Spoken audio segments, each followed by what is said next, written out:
All right. Welcome back to Under the Covers podcast. I'm Nicholas, and this is Charlie. How you doing tonight? It's me. I'm doing all right. How are you? Good. Gosh dang, it looks like a whole new day over there. It is. Lions just won. Um, going to the Super Bowl, There you go. hopefully. The Super Bowl's this week because we're going to relaunch this on Super Bowl week. Nah, I'm just kidding. We're not going to fool you guys. It might be. We're I won't pull the wool under everybody's eyes. We're doing a twofer tonight, so this is I look the same, just a little more. Been drinking a little bit more. Episode 2 for tonight. There you go. So, so we decided that we're under the covers, by the way. We're under the covers. I said that right in the very beginning. Oh, did you? Yeah. Okay. No, it's okay. By the way, we're trying to keep ourselves in check because we did a couple podcasts, a few shows ago where we didn't basically tell anybody what we were doing. We just started talking to microphones. Didn't know what bands we were doing. So we're trying to be till about 30 minutes in. We're trying to be very vigilant. So thank you, Matt, for the peanut gallery comments, and we appreciate those. But here, yes, on Under the Covers, what we do is we take two songs. We take an original pop or rock and roll song or popular song, and talk about it. Talk about the band. Listen to a cover version of that song, compare and contrast, and then vote on our favorites. It's been a good go so far. This is episode 7. Yeah, episode 7. Rocking and rolling. We got new mics. We got new headphones. Technology wizards we are. That's what I'm gonna say. So this week, we're doing a cool song. You know what? I really dig the song, and we kind of fast tracked it because I was too excited about waiting down the road to do. I called you when I was traveling and was like, can we do this? Can we do this next before we do the song we were going to do? And it's Hey Hey, What Can I Do by Led Zeppelin. And the cover version is by the good old Hootie and the Blowfish. Mr. Hootie. I know. Isn't it weird that Hootie is like a person, like one guy in the band, even though there's like a real band? Yeah. Yeah, and I was, thought he was Hootie, but Hootie's actually like one of their friends. Yeah.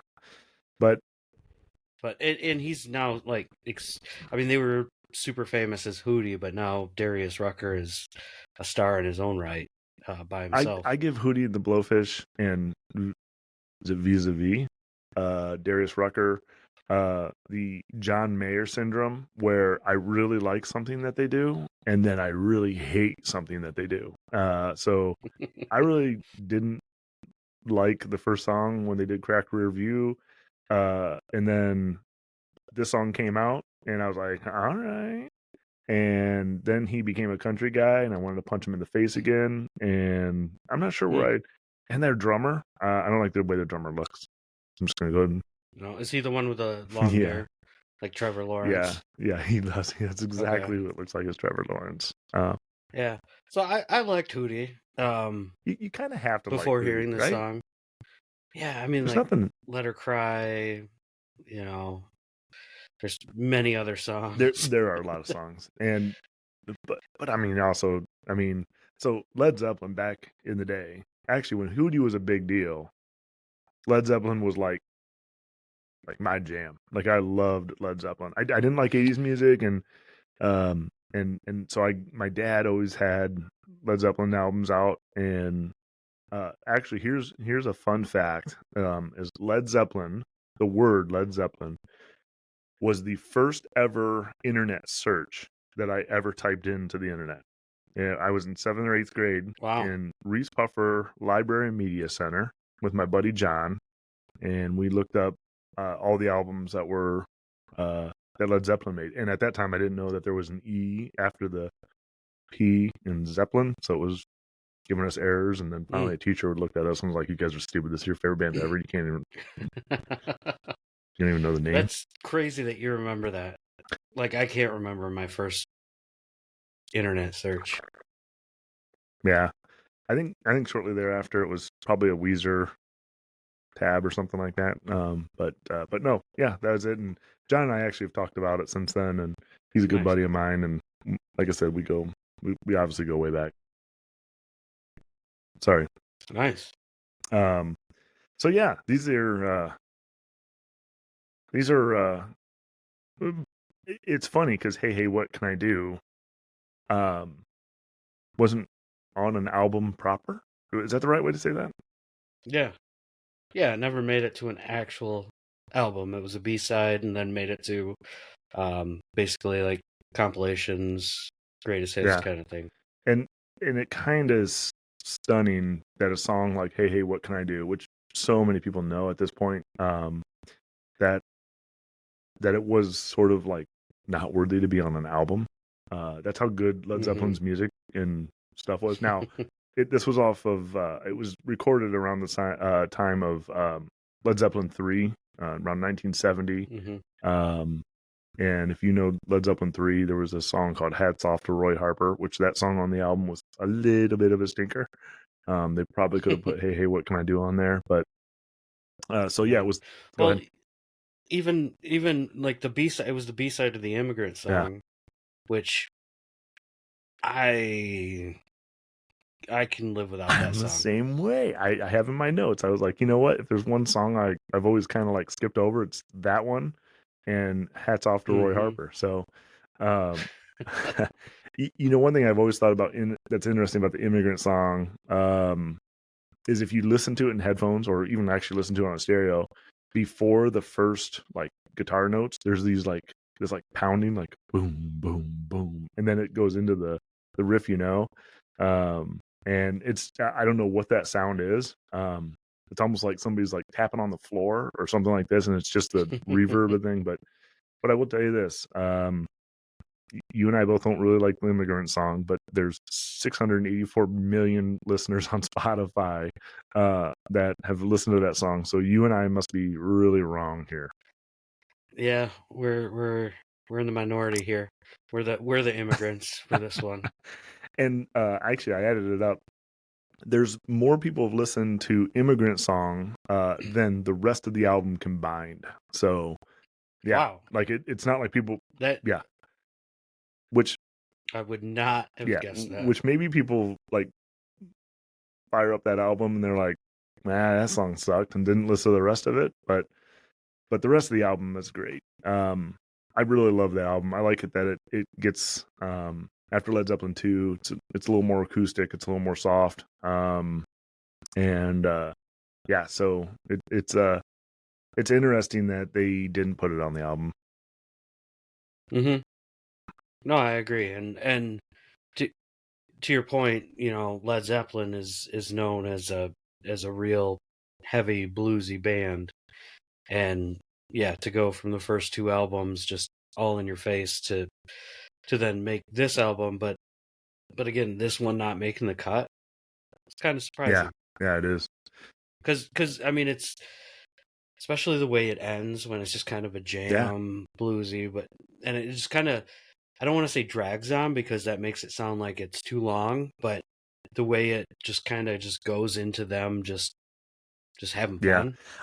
I wonder, and this is just I don't have any insight, and obviously I'm just a 40 something dude, but I wonder if they were considering not having Gallows Pole put on there in this song, because they are kind of similar. There's kind of a beginning, and then there's this kind of like sort of end fade out jammy thing. Gallows Pole is a little Mm-hmm. more punchy and a little more two sided, I guess. But I wonder if they looked at it and said they're pretty similar. Um, so Yeah. Do you think Jimmy Page looked at that 14-year-old girl and said she looked pretty similar to an 18-year-old oh girl my and gosh, I'll sleep with her? ooh, got hot in this podcast. Like I not sure if that part's gonna make the cut or not. Jeez.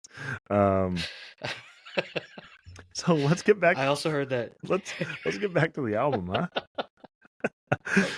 All right, let's get back to the So, album. hey, what can I do was re-released on the Led Zeppelin box set in 1992 as a 20th anniversary release. Maybe that's 20th. Oh, yeah, that is. And what happened is radio stations started playing it because it was on this album, and people started calling up being like, "Wait, I got all the Led Zeppelin albums and it's not on there." And it spawned a big run on the Led Zeppelin box set, which is actually where I first heard it myself, because I actually had bought that box set. So Yeah, is that the box set? Because I own a box set too. Is it the one that had like the corn yeah, cornfields? What are they? Crop circles. That's the word I was it looking for. absolutely is with Yeah, the shadow of a Zeppelin, and it yeah. was a great box set. So yeah, that's where it really started, and it's funny since I mean obviously it was out earlier, but I mean it's from 1992 to now. It's become kind of a standard on classic rock rotation. So it's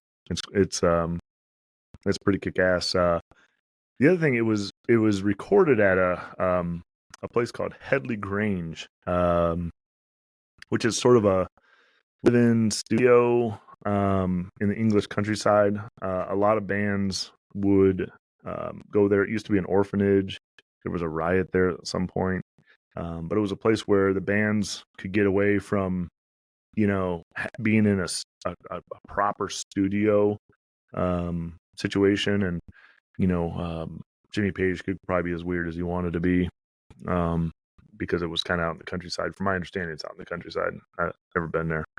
Um, yeah, the whole band for sure. They all were doing something. Let's say that, and it was recorded on the Rolling Stones mobile recording studio, which is somewhat legendary.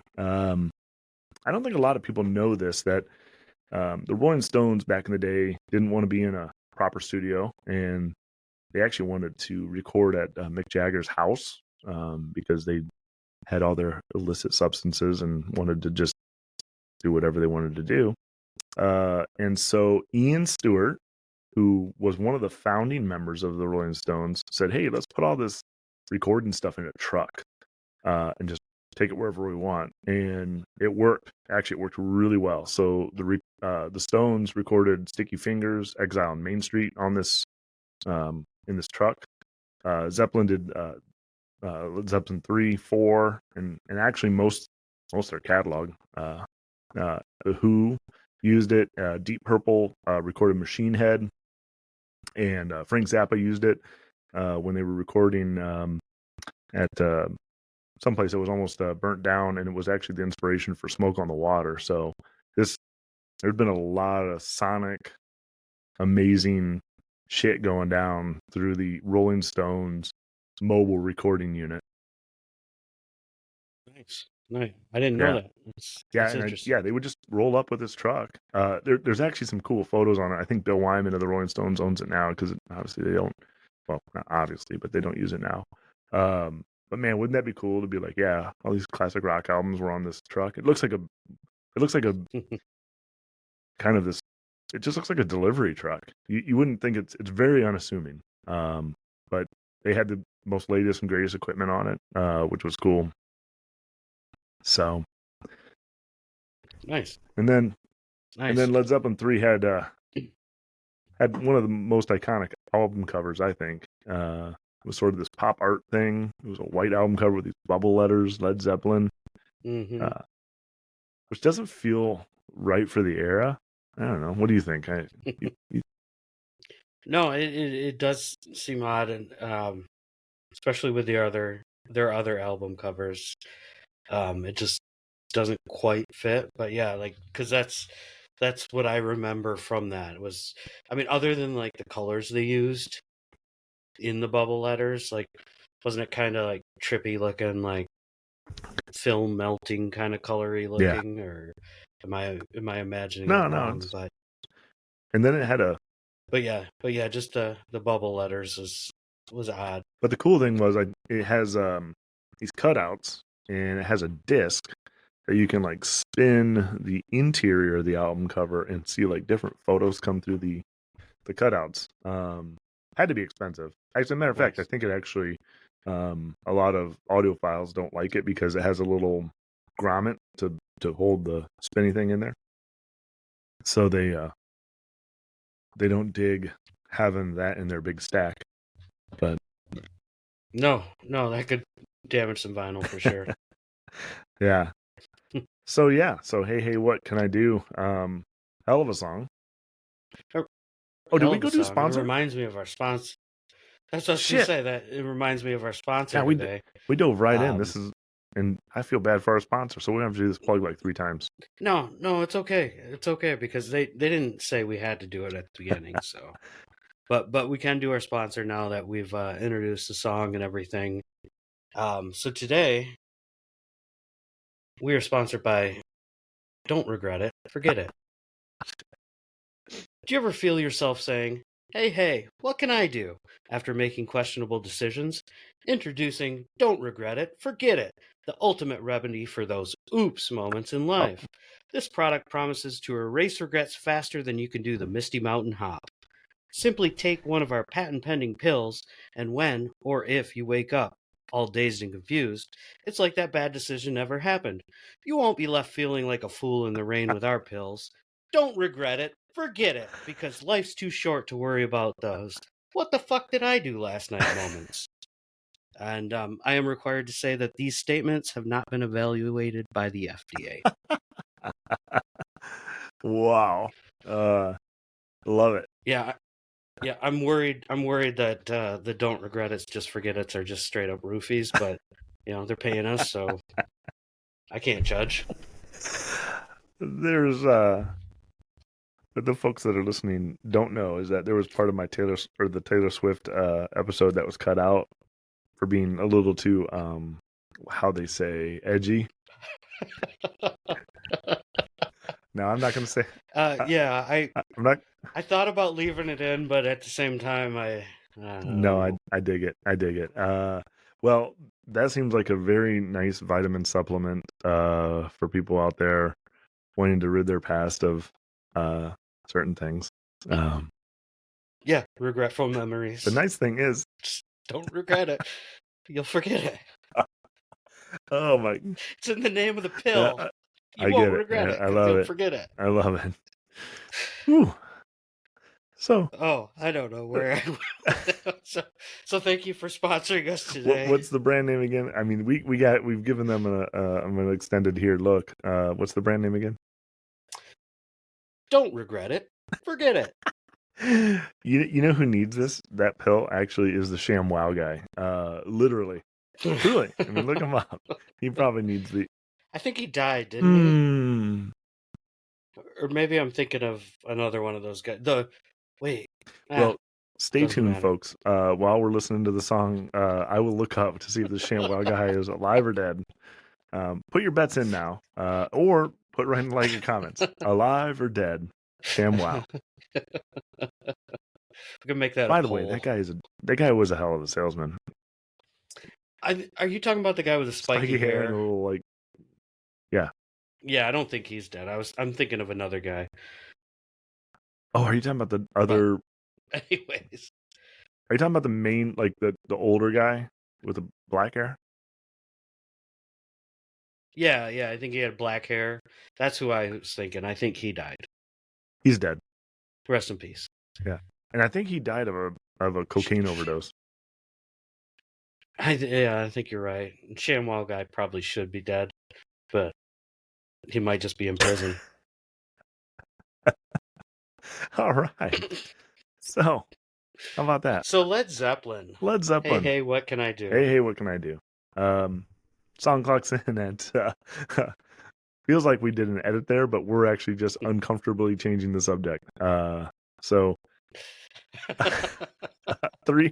the song is 3 minutes and 56 seconds on the deluxe edition of Coda, which is the last album released posthumously. After John Bonham died. I'm not going to use a big word. You're the word guy. Posthumously. There you go.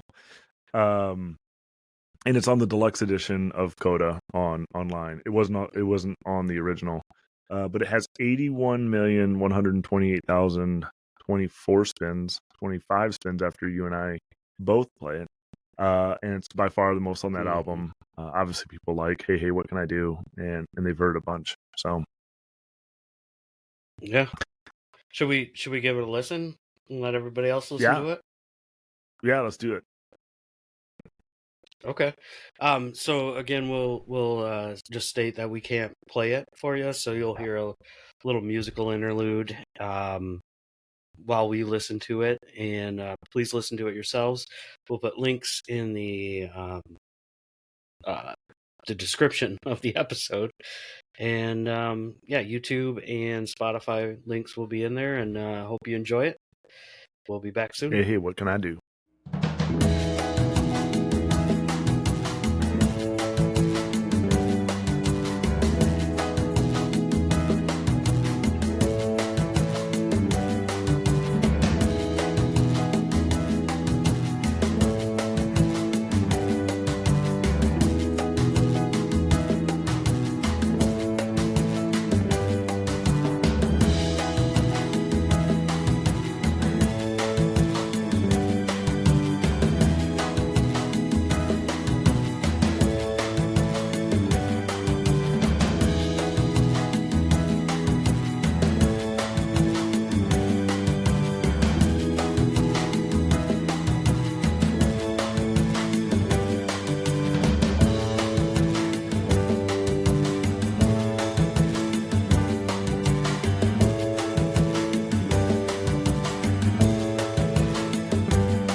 Wow.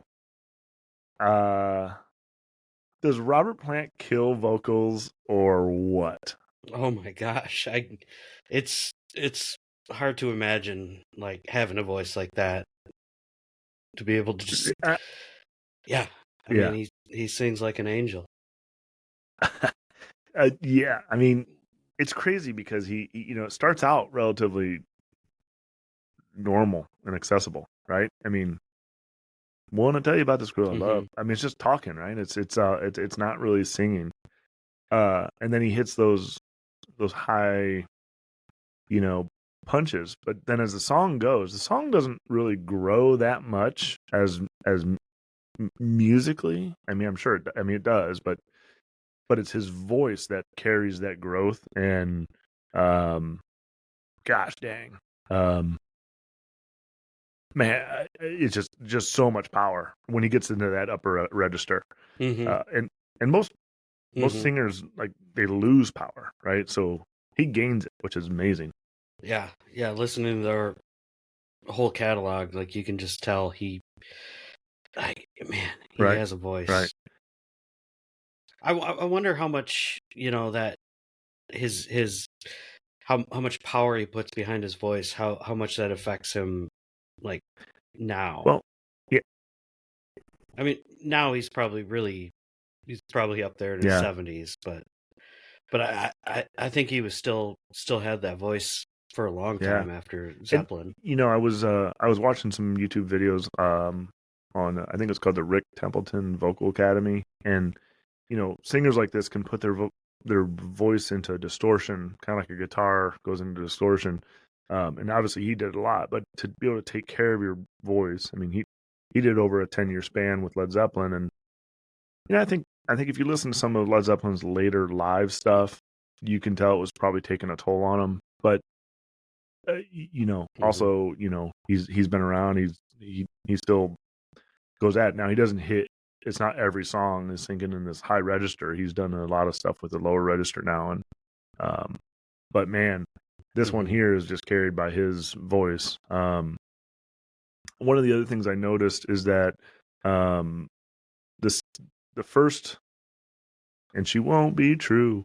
The first big high part, he nails it. But the second won't be true is significantly quieter. And if I went back and listened to it again, and I think, and this again, don't know anything, this isn't factual, but I think in the studio he probably put the microphone into distortion because you can hear some clipping, which means that it went outside the range of the microphone. And when I say that, it's more about power. It's not the, the timbre or the pitch. So I'm wondering if the second and the third he backed off of it a little bit to get a little bit quieter, so it didn't do it. But the first one it pushes that microphone to the limits, which is I mean, if you're pushing microphones to the limits. That's pretty kick-ass. Yeah, and Jimmy Page produced this, which I didn't realize until doing some research for this, but he also basically produced all of the albums, along with other engineers and everything. But he always had like a say in it. Make no doubts about it. Led Zeppelin was Jimmy Page's band. He came from the Yardbirds. He was even successful as a studio musician before that. And he really assembled these musicians, and they're amazing. I mean, listen to the whole entire rhythm section, and obviously Robert Plant. They're handpicked. I mean, they're his, and even I think his first contract. I mean, he got to keep all the rights to his music and stuff, and even back then, with Atlantic, that was not normal. But man, hell of a song. One of the things that I noticed about this song was I was trying to play it on my guitar, and I was trying to play along with it, and it doesn't fit into a normal key. It's somewhere between A and G sharp. And the funny thing is so I was like, man, that's kind of weird. So they must have sped it up or slowed it down or something must have happened there. And then I found some recordings that you can find on YouTube. They actually recorded this song in A, the key of A, and it was a little bit faster. Okay. And then they slowed it down and then put Robert Plant's vocals on top. So when you know that from the first episode, when you slow all those rhythm tracks down, some of the drums become heavier, some of the bass lines become a little deeper.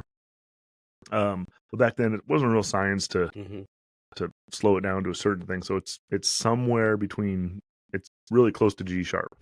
But if you really start to dissect it, you can tell that the rhythm section and all the music is sort of like stuck in mud a little bit. It feels thicker than everything else, but then Robert Plant feels like he's on a whole nother level.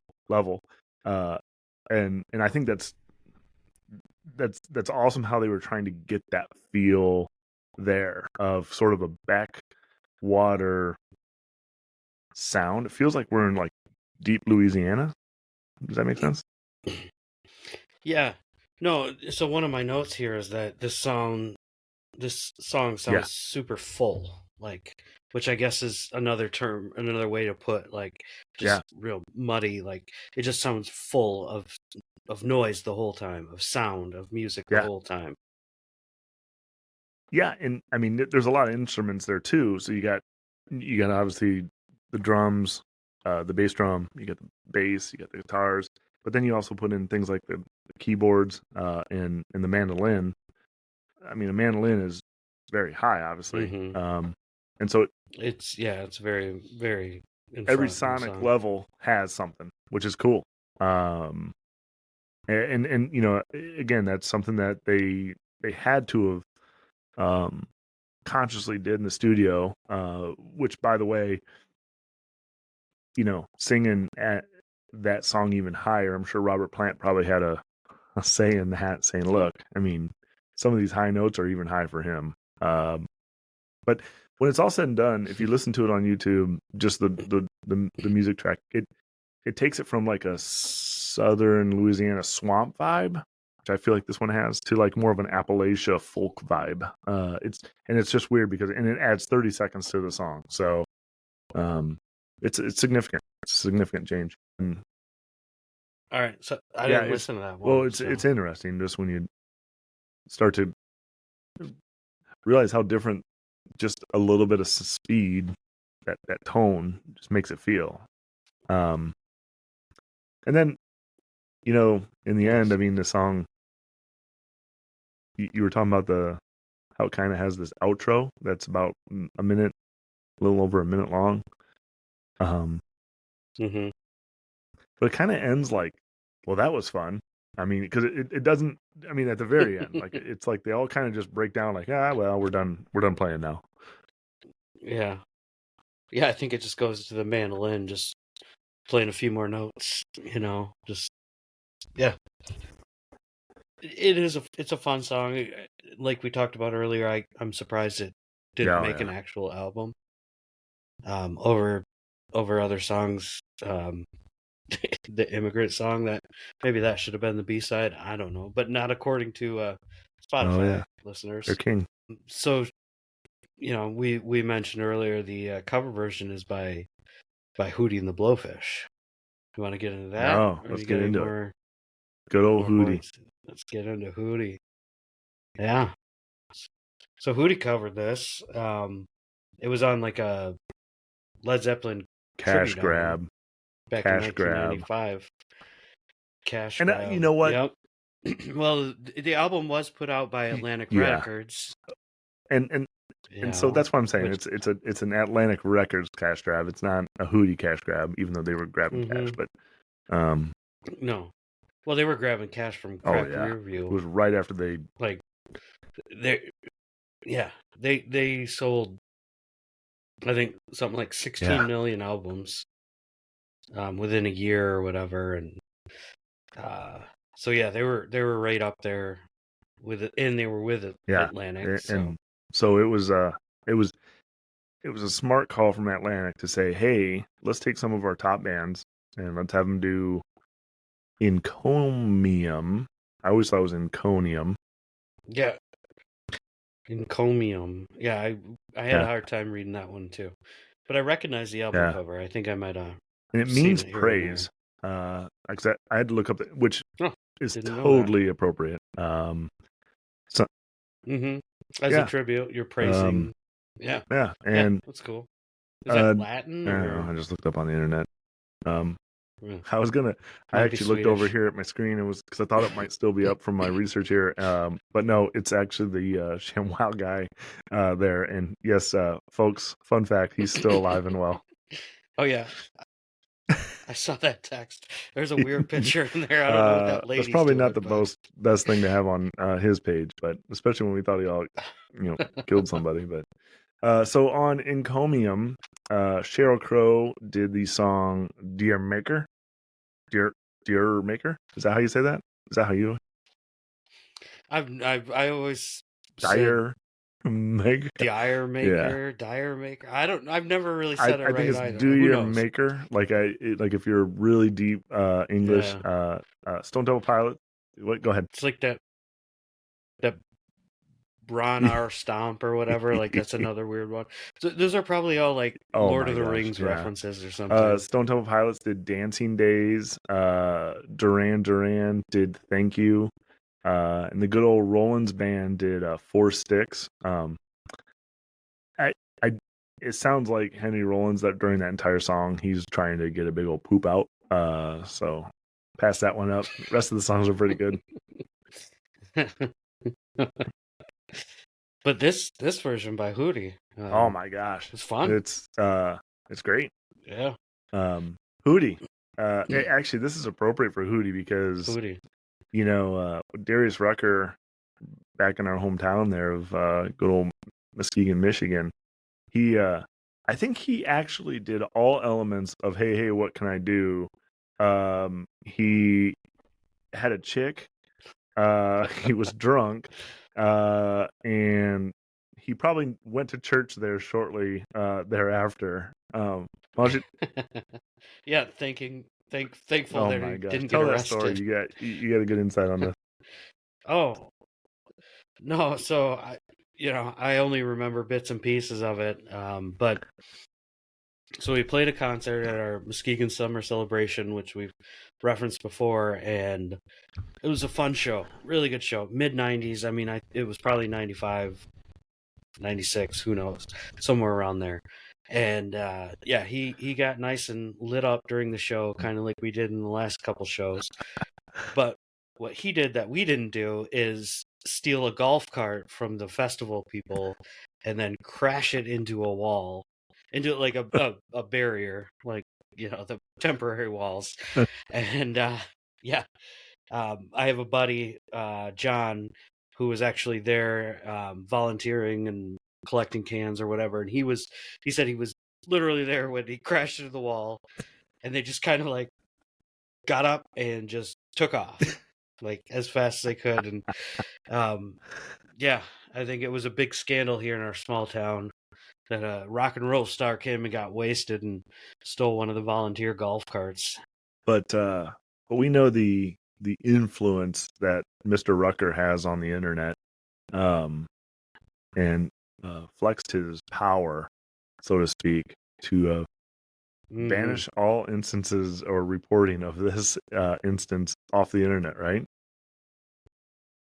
Yeah, I spent like 45 minutes the other day trying to deep dive. And I used to be a virtual assistant, and Google's my best friend. And I know how to search with Google, and I could not find a damn thing.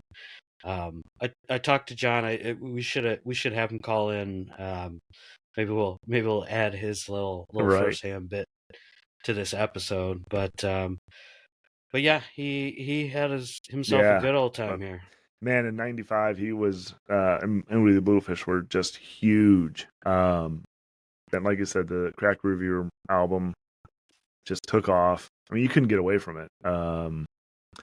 Fun fact here: there's some great songs on this album. "Hold My Hand," "Let Her Cry," and probably one of the most popular is "Only Want to Be with You."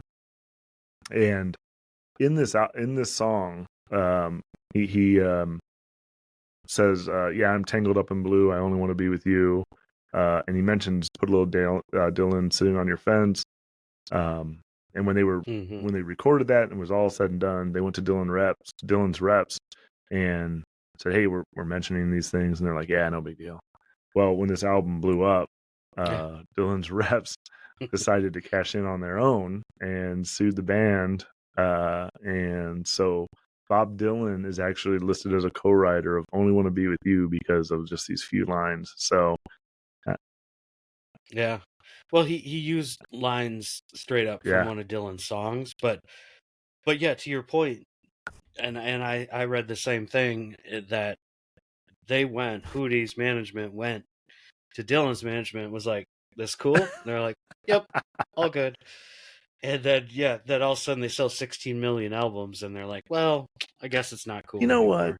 what? The one thing I'll say though is that, when you get to bands at this level, Hootie, Led Zeppelin, and your Atlantic Records and whatever it may be, like this does become a job and sort of a money making venture for these people. You join a band. You and I were in a band together for a little time, and that was fun. That was drinking beer and doing whatever and just being silly in life. But eventually, when you become to these levels, it does become a monetary thing. So when people say they're sellouts or whatever, I don't know. I kind of disregard some of that talk because of we're just not in that frame or that sphere of orbit. But if you were, you'd be like, yeah, this is my job. I pick up trash. I play guitar in a rock and roll band. I mean, they're the same thing. Of course, I'm gonna sell out because that means I'm making money. So now it's a really, really, really, really kick-ass cool job. I've been fortunate enough to be in, behind the backstages and see some cool stuff. It's a really cool. You referencing Nickelback? Stop right now. Just stop. We're not. I'm always red, but it's we'll see that. So back to Hootie and the Blowfish. Oh no! So I do want to bring up. So since we are a podcast about covers, I did not realize that the song "I Go Blind" was a cover. Really? Hootie covered. Yeah. So it's a fun song. It was a hit from the album. Not nearly as big as the other 3 or 4 we mentioned, but it's definitely one that got played. I did not realize it was a cover from a band called 5040 from Canada, and it was recorded in the 80s. And basically Hootie did it. I love it that even in our conversations here, we're like, Hootie, like it's a person. It's one singular person. It's Darius Rucker, right?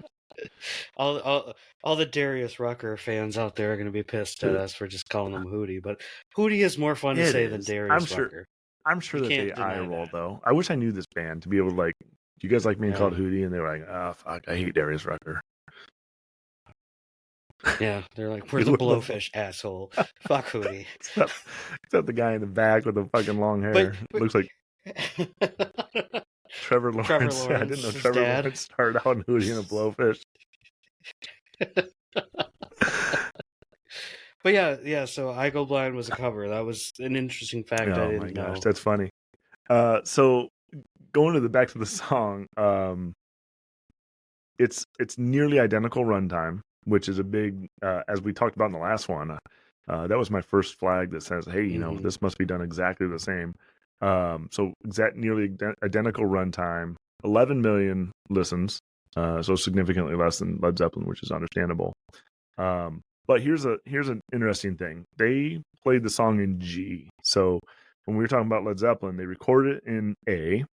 And if you go down the scale, Mm-hmm. you go to G sharp, which is what it kind of resulted in. And now they, Hootie and the Blowfish, recorded it in G, which is much easier to play. It all uses all major chords.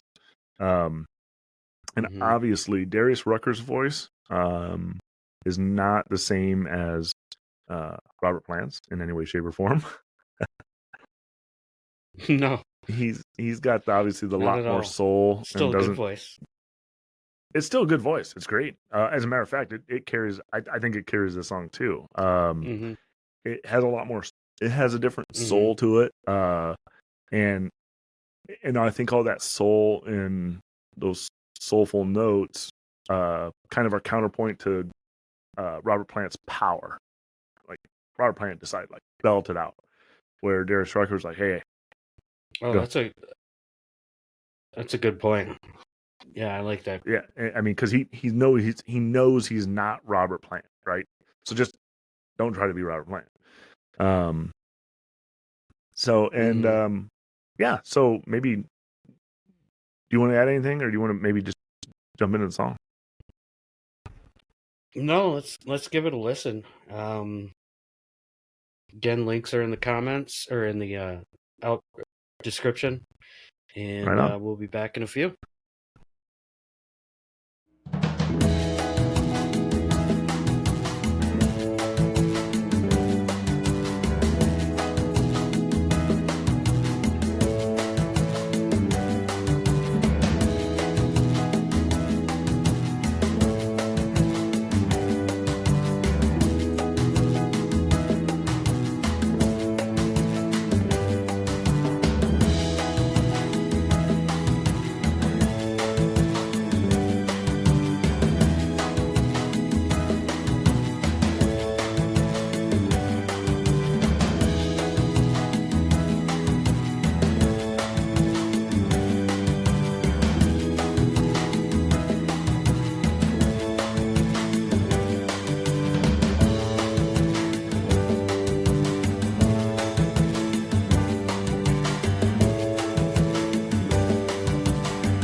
Talk about a Yeah. fade out. The I know, I know we're one huge demerit. fans of fade outs.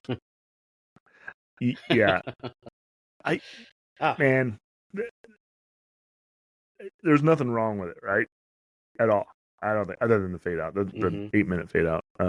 That's not Hey Jude. What are you talking about? But they do a hell of a job. Um, Considering they got the They do. mandolin, they checked all the boxes. Yeah, yeah. I don't like how it starts. Like I don't like how like Yeah. there's no fills in the guitar like there is in the original, and it just sounds real empty Huh. for lack of a better word. I can see that. Um, Um, there's also part like Darius Rucker's voice is great, and it's great for about 80% of the song. But there's some of the lines he sings that I don't like the way he sings it yeah. in some So parts. a couple things is yeah, they start out with that 12-string guitar, which they're doing to fill it out because they're trying to not do a straight rip off of Led Zeppelin.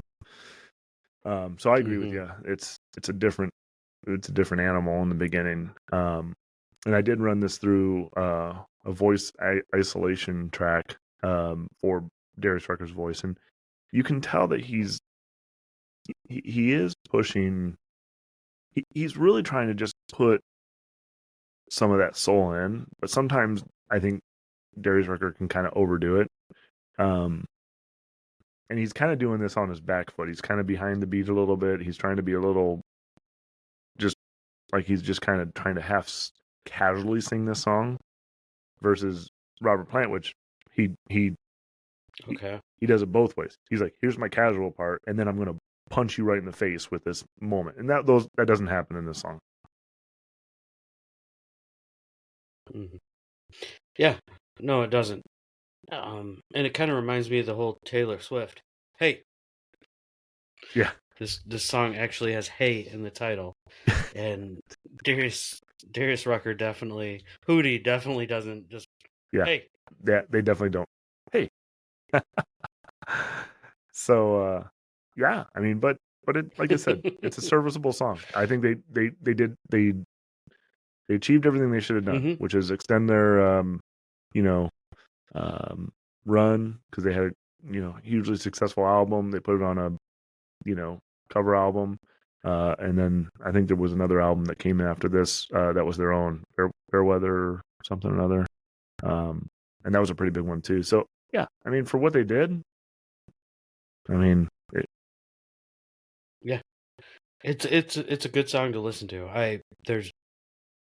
There's nothing like if I'm not comparing it to the yeah, original, it's a great song. I I enjoy listening to it. I could listen to it again multiple times. But yeah, if I am comparing it to the original, yeah. it's got its flaws. It's sort of like if the original was the Godfather of movies, right? Then this would be like a romantic comedy. It there it's an okay movie. It's kind of like just listen to it, but I feel like I could listen to this at Walmart and be okay, and it'd be like Yeah, it's like the Netflix and chill of songs. yes, exactly. I'm kind of I'm also kind of showing Oh, my hand here I think we already. both are. I Sorry. think we both are. But do we want to do Um, another plug of our today's sponsor since we did it halfway in, or we just want to get right to it? I mean, we can get right to it. I mean, we talked about a non-FDA approved drug enough. I mean, there's nothing I want to do but ball all day, and then forget about it the next day. But well, Well, I'll get you in touch with the reps. Like we could get a deal. well, look. Go ahead. I mean, this is your gig, right? Yeah, I guess it's my turn to go first. Again, I showed my hand already. Um, Hootie's version was great, serviceable. It's fun to listen to. If I'm not comparing it to the original, it's a great song. Um, but there is just that Robert Plant voice, those vocals, and then just the way the band just is so cohesive and together, and the sound is fuller.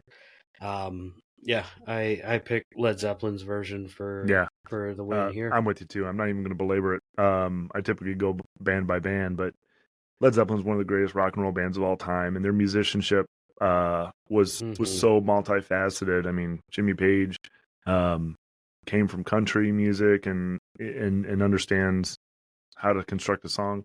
John Paul Jones, the bassist, uh, look today he's doing symphonies and things like that.